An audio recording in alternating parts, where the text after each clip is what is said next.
What's up? I wanted to do a quick video on, um, I guess investment, right? So like stocks, crypto, not really, but like housing, all this stuff, right? And how much emphasis people are putting on data. In my opinion, right? Data can be important, but it isn't as important as everyone thinks it is. So if you look at the news, you look at all those people, like all the talking heads on like CNBC, MSNBC, whatever, right? All those Bloomberg, right? New York Times, all those people, they're like overemphasizing the importance of data. Oftentimes, you'll see in the morning when the stocks rally because of news, they'll everyone's going to be like, "Oh, the stocks rallied because this X, Y, and Z happened," and then later in the afternoon, the stocks fall, and they'll be like, "Oh, stocks fell because X, Y, and Z happened." Don't you ever think that's kind of weird? Or like the fact that people say, oh, it was priced in, or oh, they beat expectation, or oh, um, sell the news. They can't all be correct, right? One thing has to happen, and like if you literally have an excuse for everything that happens in any type of scenario, that means that that data did not matter, and that happens so much. Just be aware of it next time, right? Just I feel like at least at least half the time it'll be like in the morning they'll say something, and then in the afternoon the same exact data will cause the exact opposite, right? So just keep that in mind. So when people overemphasize, oh, CPI data, oh, jobless claims, oh, I don't know, like retail sales or something like that, just keep in mind that, just keep in mind that like it isn't necessarily that important. Obviously, it is important to be aware of things that happen, right? So, for example, when you do see like an outrageous move, and then you do see whatever happens, right? It is important to at least have that in the back of your mind, but kind of try to deal with what's at hand, right? Try to be aware of the market itself and see how the market works, and then plan accordingly and play accordingly, right? Just because you think all factors in the economy or all factors in the market are pointing to a recession, but the market's going up, right? That doesn't mean you should keep buying puts even though you keep losing money, right? Or if everything looks bullish and the markets are going down, that doesn't mean you keep buying calls until you just keep losing money, right? Like go with the flow, right? Don't fight the tape, right? That's enough. That's a common saying, because think about it like this, right? So like you keep hearing people that are like, oh, this is exactly like what happened in 2001, or this is exactly what happened in 2007 or 2008, exactly what happened Black Tuesday, Black Monday, one of those, whatever, right? So yeah, and then it doesn't happen, right? Think about how many people do that, right? And they'll be like, and then they'll plan accordingly, right? And it's kind of that thing where it's like, you reverse the reverse of the reverse of the reverse of the reverse psychology of the market, and like at a certain point, it just doesn't make sense anymore, and like you're not doing anything anymore, right?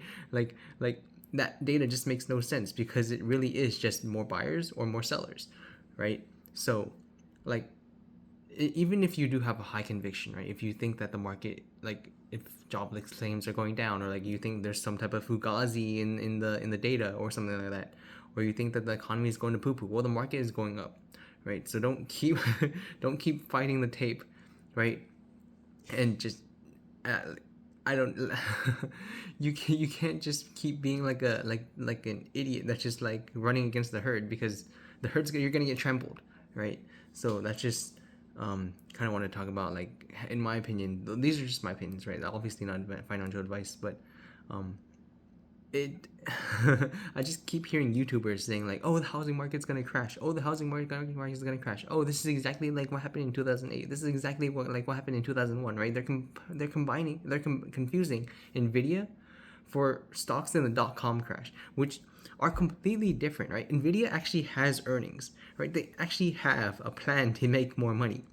Dot-com was like, oh, we're gonna have internet delivery. How are you gonna do it? I don't know, but it was an idea I had in my dream. That was the dot-com crash. Like, it's completely different, right? And same thing with real estate, right? Where in 2007, 2008, people were giving out ninja loans. People were getting loans based off of based off of houses that had loans that were based off of other houses, right? And it was a chain reaction of just people not being able to afford one foreclosure, which led to a bajillion foreclosures, right? It's completely different, right? You see the housing market, it just keeps going up. right? So how much longer are you gonna hold? You're just gonna pray? How long do you have to pray for, right? Just I know a lot of people want to hear, oh, it's gonna crash, and then I'll be able to buy it at an affordable price, but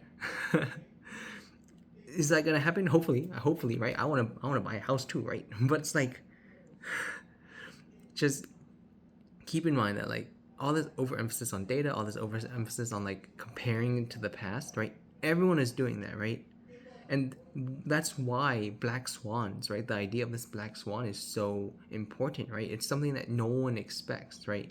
And if you did expect it, then it's like you don't like it's not a black swan, right? And that's why you're supposed to plan for anything, right? Have a safe nest egg rather than just betting on like 100%. That's the only way to plan for a black swan. You plan for something to break, so then you have that nest egg, right? That's what planning for a black swan. It isn't just like buying puts when the entire market's going up. Like it's not counter trading. It's trading in a way that you have a safe amount that will hold steady, right?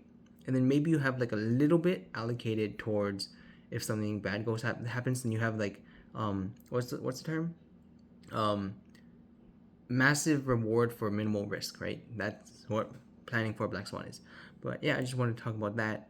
And like everyone and their mom on YouTube is like, oh, this is the market's over, the crashing coming, whatever, it's gonna happen soon. Even if it does happen soon, right? How many profits did you miss out on, right? Since October, it's been like, what is it, 2 years? It's been 2 years of just straight up gains, right? That means if you were expecting a crash since October, you done fucked up. You done fucked up. Okay, so just don't be overly reliant on data. Don't put too much weight on data. Is what I'm saying, right? You should acknowledge data. You should keep it in the back of your head, in your back of your mind, but don't just go like the data says this, so I have to do that, right? Everyone thinks that, and then everyone thinks, oh, I should reverse what everyone else says, and I should reverse what everyone else says to reverse, which is to reverse the reverse, right? And like that just, when does it stop, right? So that's just what I want to say. Not financial advice, I don't know, but like that's just my thoughts, my opinions. See ya.